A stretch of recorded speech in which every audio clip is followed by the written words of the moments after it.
बिस्मिल्लाहिर्रहमानिर्रहीम। अस्सलाम वालेकुम डियर स्टूडेंट्स। आज का जो हमारा टॉपिक है वो चैप्टर नंबर 16 है, बेसिक इलेक्ट्रॉनिक्स इसका नाम है। इस चैप्टर के अंदर हम बुनियादी इलेक्ट्रॉनिक चीज़ों के बारे में पढ़ते हैं, जैसा कि हमारे घरों के अंदर ये रोज़मर्रा इस्तेमाल होने वाली चीज़ें हैं, जिनमें फ़ैन है, उसके अलावा वॉशिंग मशीन है, एयर कंडीशनर है, इसके अलावा और भी बहुत सारी चीज़ें हैं जो हम डेली इस्तेमाल करते हैं, डेली यूज़ करते हैं। ठीक है, तो उन तमाम चीज़ों का इस्तेमाल जो है वो बेसिक इलेक्ट्रॉनिक के कंसेप्ट में आता है। लफ्ज़ जो इलेक्ट्रॉनिक्स है इसका मतलब क्या होता है? इलेक्ट्रॉनिक के अंदर हम करते ये हैं कि हम इसके अंदर मोशन ऑफ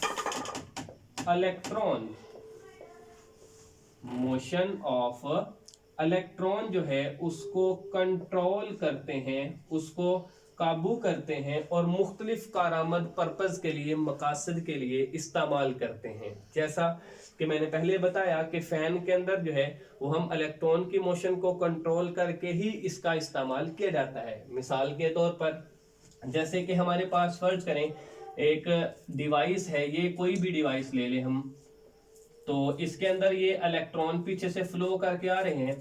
अगर तो इस डिवाइस के अंदर 3 एम्पेयर करंट गुजारने की सलाहियत है तो ये अपने में से 3 एम्पेयर करंट ही गुजारेगी। लेकिन अगर ये जितने भी इलेक्ट्रॉन आ रहे हैं, मतलब अगर 220 वोल्ट के साथ जितने भी इलेक्ट्रॉन आ रहे हैं वो सारे इलेक्ट्रॉन इसमें से गुजर जाएंगे, तो इसका मतलब कि वो डिवाइस डैमेज हो जाएगी, खराब हो जाएगी। तो इसका मतलब ये हुआ कि इलेक्ट्रॉनिक के अंदर हम इलेक्ट्रॉन को कंट्रोल करते हैं और इनका मुख्तलिफ मकासद के लिए इस्तेमाल किया जाता है। ठीक हो गया जी। तो बेसिक इलेक्ट्रॉनिक्स जो हमारा चैप्टर है, इस चैप्टर के अंदर हमारा जो पहला टॉपिक है उस टॉपिक का नाम है थर्मियोनिक एमिशन। ये हमारा जी पहला टॉपिक है। तो लफ्ज़ जो एमिशन होता है इसका मतलब होता है अमिट होना। अमिट होना मतलब खारिज होना, निकलना। तो लफ्ज़ जो थर्मोनिक है, वो थर जो लफ्ज़ है वो हीट से निकला है। तो इस सारे का टोटल मतलब ये हुआ कि हीट की वजह से निकलना। सवाल ये है कि हीट की वजह से किस चीज का निकलना? तो थर्मोनिक एमिशन के अंदर हीट की वजह से इलेक्ट्रॉन्स का निकलना, इलेक्ट्रॉन्स का खारिज होना थर्मोनिक एमिशन कहलाता है। ठीक होगी बात यहां तक? अच्छा जी, इसके बाद जो माहिरीन फिजिक्स हैं उन्होंने 1850 के अंदर, 1850 के अंदर ये चीज डिस्कवर की थी कि जब एक सील्ड वैक्यूम ट्यूब जो है जिसके अंदर 2 इलेक्ट्रोड होते हैं, एक एनोड होता है दूसरा कैथोड होता है, उसमें से इलेक्ट्रिसिटी गुजारने का मुशाहदा किया कि साइंटिस्ट ने 1850 के अंदर क्या किया कि एक सील्ड वैक्यूम ट्यूब ली, उस सील्ड वैक्यूम ट्यूब में से इलेक्ट्रिसिटी को गुजारने का, बिजली को पास करने का, इलेक्ट्रिसिटी को गुजारने का मुशाहदा किया गया।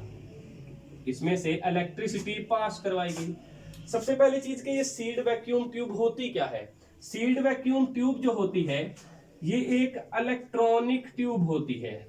ये क्या होती है? एक इलेक्ट्रॉनिक ट्यूब होती है। इलेक्ट्रॉनिक ट्यूब के अंदर हम क्या करते हैं? इलेक्ट्रिक करंट जो होता है, इस इलेक्ट्रिक करंट के फ्लो को कंट्रोल करते हैं। इलेक्ट्रिक करंट का जो फ्लो होता है, उस इलेक्ट्रिक करंट के फ्लो को क्या किया जाता है? कंट्रोल किया जाता है थर्मोनिक एमिशन के अंदर।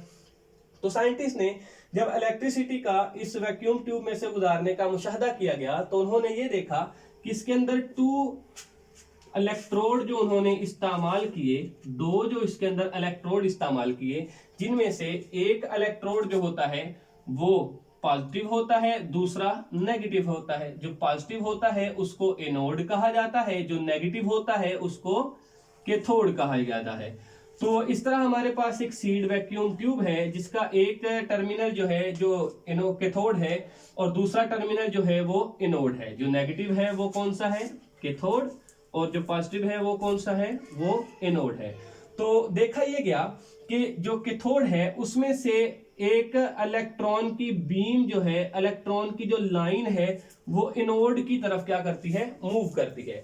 इलेक्ट्रॉन की एक जो लाइन होती है उस लाइन को हम इलेक्ट्रॉन बीम का नाम देते हैं। तो इलेक्ट्रॉन की एक जो बीम है वो नेगेटिव टर्मिनल से पॉजिटिव टर्मिनल की तरफ क्या करती है, मूव करती है।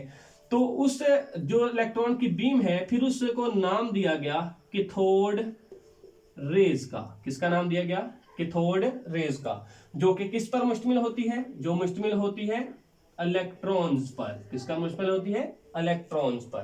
क्लियर हो गया। क्योंकि इलेक्ट्रॉन्स जो होते हैं उन पर नेगेटिव चार्ज होता है, इसलिए कैथोड रेज जो होती हैं उन पर भी कौन सा चार्ज होता है, नेगेटिव चार्ज होता है। फिर उसके बाद 1897 के अंदर एक साइंटिस्ट है जिसका नाम है जे थॉमसन।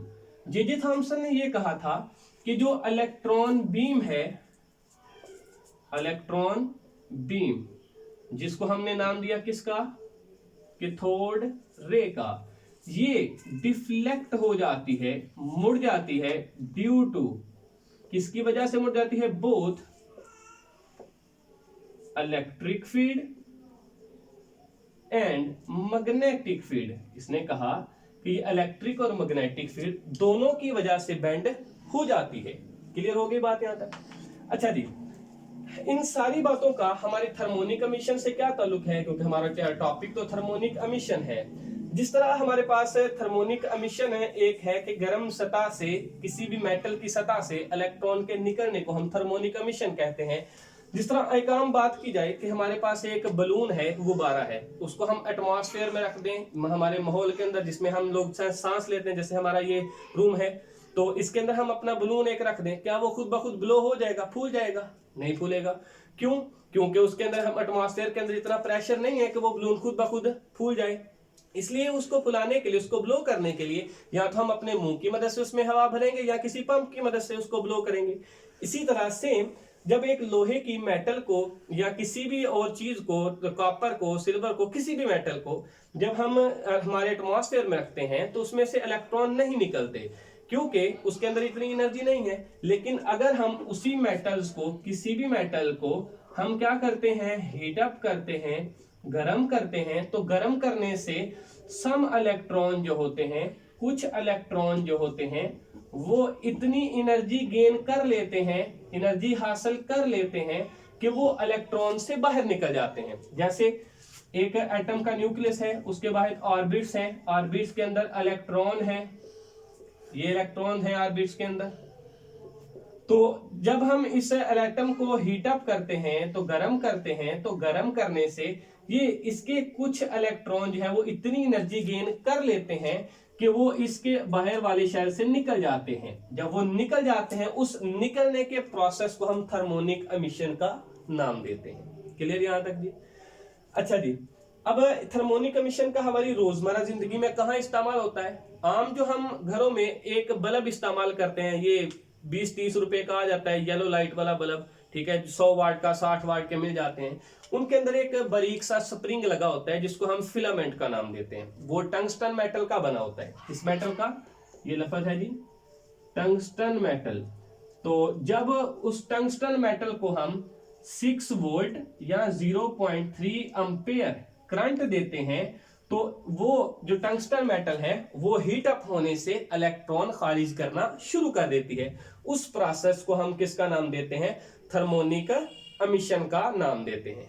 क्लियर हो गया? ये जी हमारा आज का टॉपिक था, थर्मोनिक एमिशन।